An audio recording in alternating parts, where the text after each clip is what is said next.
Brought to you by the Institute of Chartered Secretaries and Administrators of Nigeria, ICSAN. I am Funmi Omoboriowo. ICSAN is dedicated to enhancing the status and practice of corporate governance and public administration. It is the only professional body authorized in Nigeria to conduct the examinations leading to the qualification of chartered secretaries and administrators. On the program this morning, we're going to be looking at key issues on effective corporate meetings and minutes. Our guest on the program this morning is Mr. Tony Okoma, FCIS, Council Member ICSAN and Chairman of the Nomination and Governance Committee of the Institute. He's also Company Secretary and Head of Legal Services, AG Mortgage Bank. Good morning, Mr. Okoma. Good morning, Fumi. All right. Thank you for joining us on the program this morning. You're welcome. Also with me right here is Mr. Michael Umogo, Deputy Registrar Operations, ICSAN. Good morning, Mr. Umogo. Good morning, Fumi. Good morning, listeners. All right. Before we proceed, let's take this message. We'll be right back. Hey, Obinna, good to see you.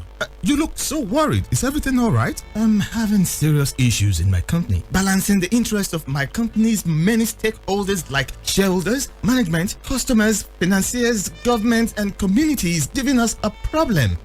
That has to do with corporate governance. Exactly. Then, you need to get in touch with ICSAN. ICSAN? Yeah, Institute of Chartered Secretaries and Administrators of Nigeria. ICSAN. They provide you with seasoned and top-ranking professionals trained to uphold the standards of corporate governance and efficient operations. You can also get in touch with ICSAN if you want to become a chartered secretary and administrator. Contact ICSAN by visiting the website www.icsan.org or call 009 06 601 69. ICSAN, the hub of governance professionals.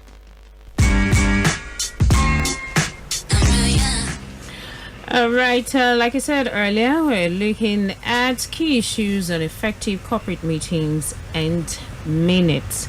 All right, Mr. Okoma, let's start this way. How would you describe both meetings and its minutes?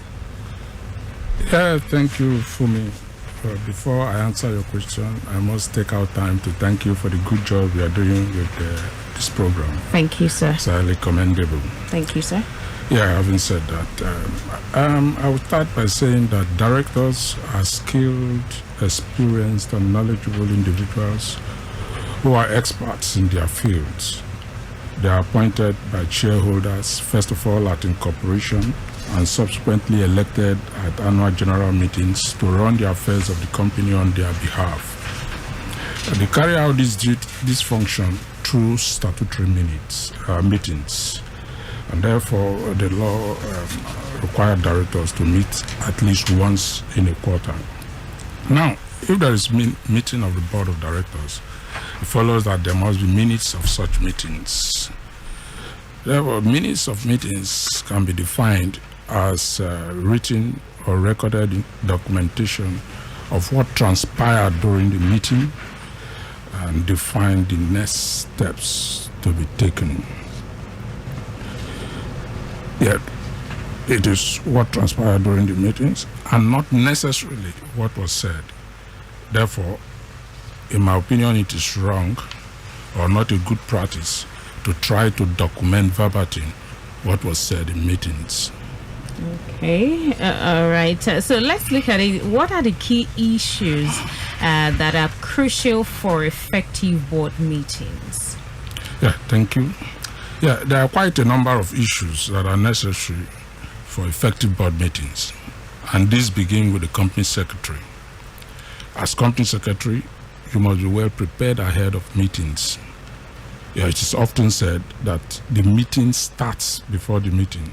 This is because a lot goes into preparation for a meeting. The secretary must ensure that those who are to attend the meeting receive notices and agendas / reports for consideration by the board well ahead of the meeting. They also receive minutes of previous meeting and all other materials in advance. say at least 2 weeks before the meeting. This will afford the directors the opportunity to plan for the meeting ahead, go through the reports and prepare their questions and how to vote on resolutions that will be passed during the meetings. Now, during the meeting proper, the board chairman needs to be very effective at facilitating discussions. He should follow the agenda strictly, keep the discussions brief and to the topic. It's also his duty to tame the meeting at particular intervals, especially when the meeting is becoming rancorous.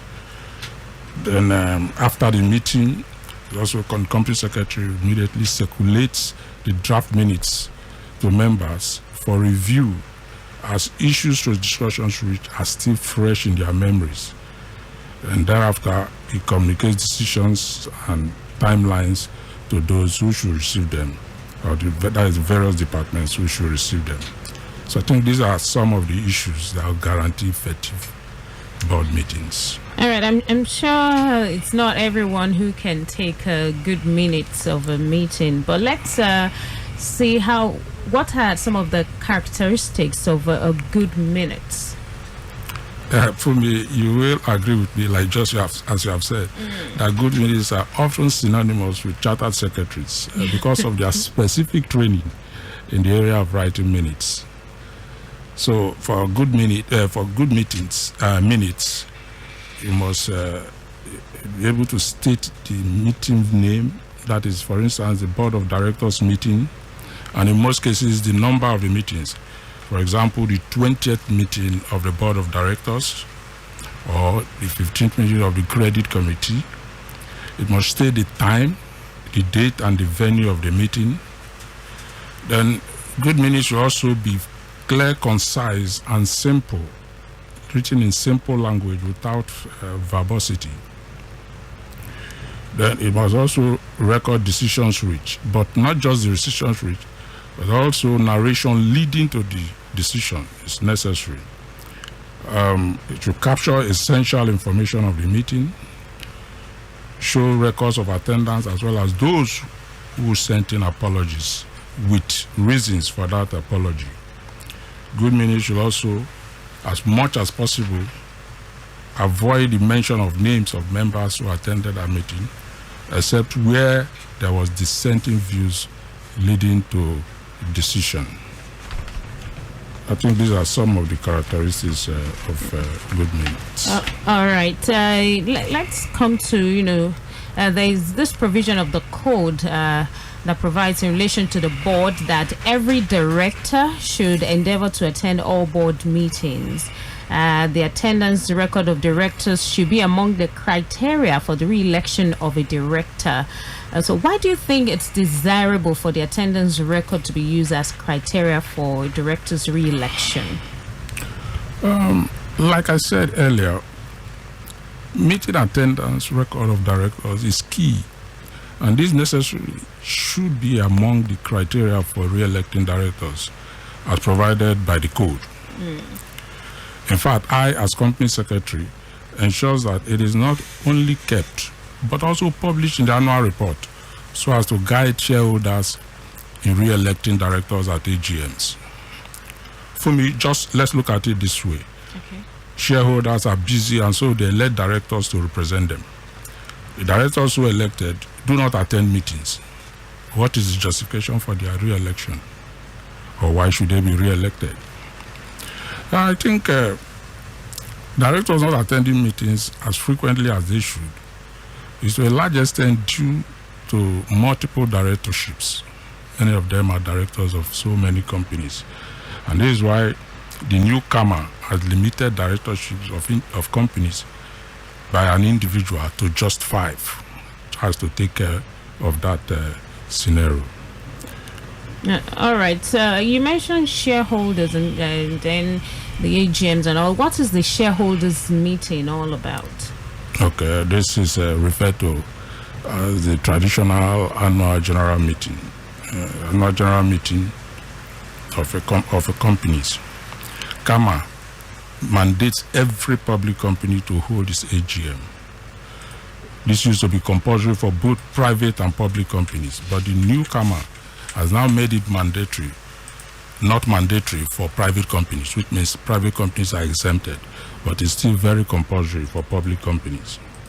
Now, at AGM, predominantly two businesses are transacted at AGM, the ordinary business and the special business. The ordinary business will include things like presentation of the audited accounts to shareholders, elections to re-election of directors, declaration of dividends, election of members of the audit committee. All these are ordinary matters that are discussed, ordinary businesses that are discussed at AGM. And to pass this resolution, you need simple majority of voters. Shareholders vote a simple majority to pass this resolution. Then for special business, it will involve strategic business decisions, e.g. the increase in share capital of a company or investment in key capital projects. And for this, you will need at least 75% of shareholders to vote in order to pass these resolutions. Okay, let me come back to minutes before I come to Mr. Omogu. We've been able to establish that minutes are very important, but let's look at the possible consequences of minutes of meetings that are not well written and kept secured. What do you think are the possible consequences of this? Yeah, minutes are permanent records. Could be picked up at any time by anyone, especially regulators. That is for companies that are regulated. And reading through should be able to understand issues discussed and reached. Therefore, minutes that are not well written could pose difficulty in understanding issues discussed through decisions reached. It may also create ambiguities requiring the golden rule of interpretation as against a literary rule. It may also bring about misleading information that may send wrong signals to the public. Again, if the minutes, not keeping the minutes secured in a fireproof cabinet after it had been adopted and signed off could lead to a breach of confidentiality, especially in these days of espionage, where business and commercial transactions ought to be closely guarded secrets. It could also be permanently destroyed or removed by mischief makers, thereby leading to loss of information. All right. Thank you so much, Mr. Tony Okoma. Mr. Omogun, let me come to you for some announcements. Thank you very much for me. We have two, and we'll make it very brisk. The first one is from the education unit, and it's for the graduate forum. Basically, the graduate forum is an advisory session by leadership of the institute and experienced secretaries and chartered administrators to provide guidance for the upcoming secretaries within our system. The one we are having on June 12 by 10 a.m. is tagged making the best of your ICSAN certification. Hosting this event will be the president and chairman of the governing council of the institute, Mr. Bode Ayeku, and the key speakers for the day are Oluseun Oluwale, the legal manager at Dangote, and Mrs. Bidemi Ademola, the general counsel at Unilever.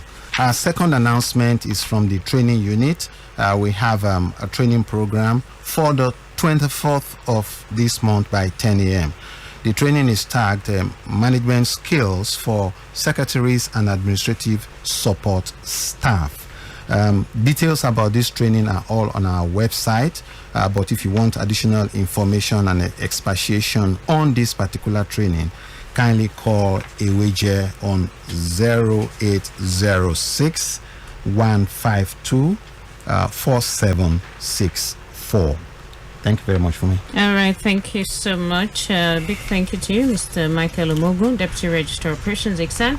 And also thank you to our guest, Mr. Tony Okoma, FCIS Council Member, ICSAN, also Chairman of the Nomination and Governance Committee of the Institute. Is also Company Secretary and Head of Legal Services, AG Mortgage Bank. It's wonderful having you on the program, sir. Thank you for having me. All right, and that's a bit this morning on the program Corporate Governance Platform, brought to you by the Institute of Chartered Secretaries and Administrators of Nigeria, ICSAN. The program returns next week, Wednesday, 10:15 a.m. right here on Equate 9.7 FM. I am Funmi Omoburio. Enjoy the rest of the day. Hey, Obinna, good to see you. You look so worried. Is everything all right? I'm having serious issues in my company. Balancing the interest of my company's many stakeholders like shareholders, management, customers, financiers, government, and community is giving us a problem. That has to do with corporate governance. Exactly. Then you need to get in touch with ICSAN. ICSAN? Yeah, Institute of Chartered Secretaries and Administrators of Nigeria. ICSAN. They provide you with seasoned and top-ranking professionals trained to uphold the standards of corporate governance and efficient operations. You can also get in touch with ICSAN. If you want to become a chartered secretary and administrator, contact ICSAN by visiting the website www.icsan.org or call 009 06 601 69. ICSAN, the hub of governance professionals. Good content.